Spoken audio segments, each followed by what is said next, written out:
(1604년) 런던에 살고 있던 섹스피어는 40살이 됩니다. 햄릿의 성공 이후 한창 전성기를 맞으며 극작가와 배우로 활동하며 돈도 많이 벌어 고향에서 제일 큰 저택을 구입하기도 했습니다. 많은 셰익스피어 연구자들은 그때를 그의 생의 분수령으로 보는데요. 작품의 성향이 바뀌고 작가는 뭔가 불길한 징조를 보인다고 합니다. 중년을 넘긴 셰익스피어는 죄와 구원, 영혼의 문제에 도전을 하고 1600년 햄릿의 성공에 이어 또 한 편의 불후의 명작 오셀로를 올립니다. 오셀로 발표 1년 전 엘리자베스 1세에 이어 영국의 새로운 왕이 된 제임스 1세, 왕으로 등극한 지 10일 만에 셰익스피어가 속한 로드 챔벌리즈맨 극단을 왕실의 공식 후원을 받는 국왕의 극단인 킹스맨 왕립 극단으로 지위를 격상시킵니다.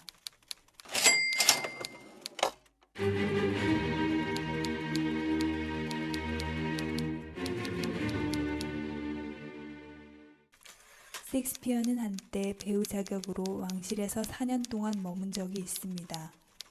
그때 바와리 왕국의 대사로 영국을 방문한 아프리카에서 온 무어인을 만난 적이 있는데 그 무어인은 이국적 풍모로 상당한 주목을 받았다고 합니다. 셰익스피어 연구자들은 그 무어인에게 새로운 주제인 성적 질투심을 투영하여 오셀로가 탄생했을 가능성을 제기합니다. 그 주제를 표현하기 위해 베니스 장군 무어인 오셀로와 오셀로 장군의 기수 이아고, 희생양이 되는 오셀로의 아내 데스데모나가 주요 인물로 등장하게 되는데 여기서 무어인은 약 8세기 초반부터 이베리아 반도를 정복한 아랍계 이슬람 교도들을 가리킵니다. 인종적 명칭이 아니고 사하라 사막 서부에서부터 모로코에 걸쳐 사는 아라비아인과 흑인의 혼혈로 구성된 종족으로 아랍의 문화를 가진 사람들입니다. 무어인은 자부심이 강하고 고귀한 정신의 소유자이지만 어느 다른 나라 사람들보다 쉽게 질투심에 지배를 받는다고 알려져 있었습니다. 인종적 편견을 가진 작품이라는 공격을 받기도 하지만 셰익스피어는 오셀로를 고귀한 정신의 소유자로 창조하여 사회적 지위, 인간의 고결함, 자신의 운명에 대한 자발적 선택의 문제, 지혜와 깨달음의 문제를 인종적 편견을 뛰어넘어 보여주고 있습니다.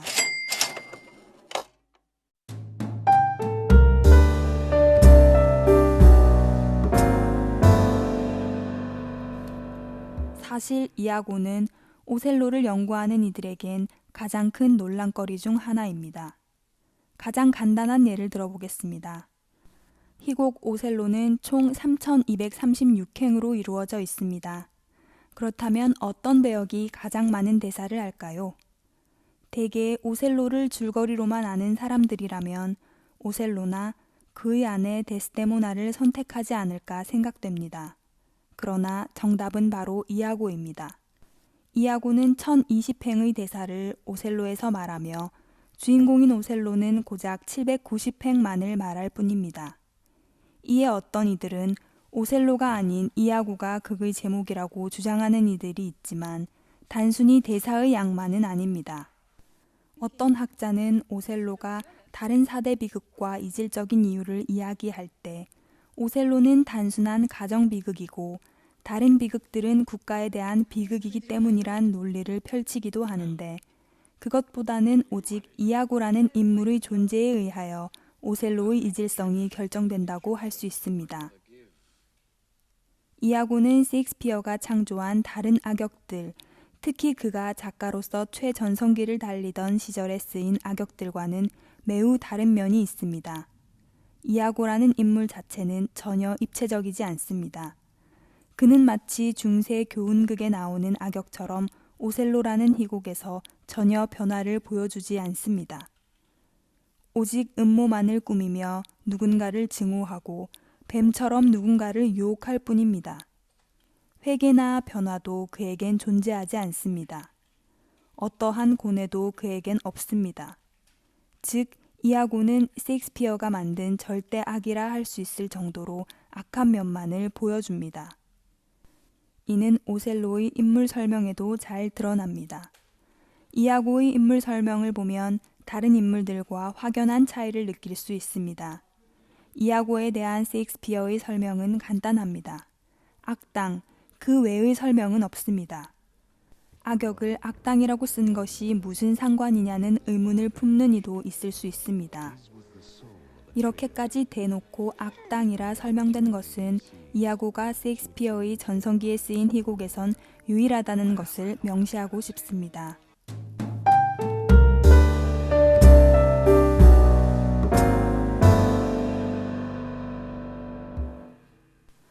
오셀로에 대한 이아고의 배신은 오셀로가 자신의 부관으로 이아고가 아닌 카시오를 임명하는 것에서 비롯됩니다. 이아고는 자신이 능력면에서 카시오를 앞선다고 믿었습니다.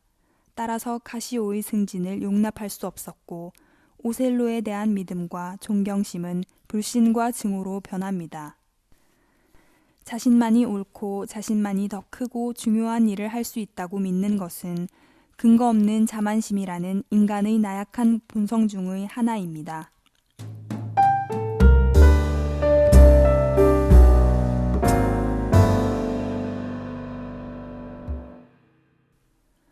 오셀로의 부하 이아고는 오셀로를 싫어하는데 그 이유는 자신의 아내와 오셀로가 바람을 피웠다고 의심하고 그것을 사실로 믿어버리고 질투하기 때문입니다.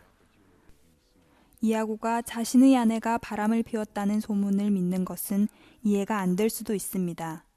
그러나 사람이란 사실이던 아니던 그런 말을 들으면 무조건 의심을 하게 되고 그 의심이 왜곡된 세상으로 사람을 몰아넣게 되는 것입니다. 어떻게 보면 이아고는 자신의 질투심을 오셀로에게 심습니다. 그렇지만 이아고는 직접적으로 오셀로를 건드리지는 않습니다. 계속 심리적으로 암시를 걸면서 오셀로 홀로 왜곡된 세상을 만들게 합니다.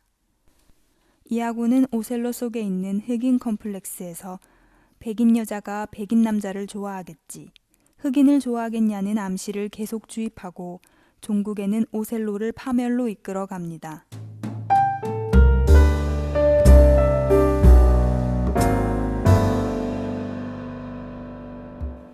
인간을 무너뜨리는데 성적인 질투는 치명적입니다.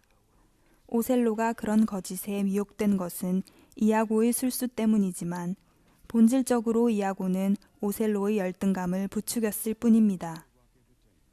베니스라는 사회에서 그 당시의 자신의 위치를 보았을 때 데스데모나는 자신보다 더 높은 위치에 있었고 그녀가 마음만 먹으면 언제든지 자신을 떠날 수가 있다고 믿었던 것입니다. 사회는 오셀로를 배제시켰고 오셀로는 자신을 사랑하지 못하고 자존감이 낮았습니다. 그리하여 사랑하는 아내를 직접 목졸라 죽이게 된 것입니다.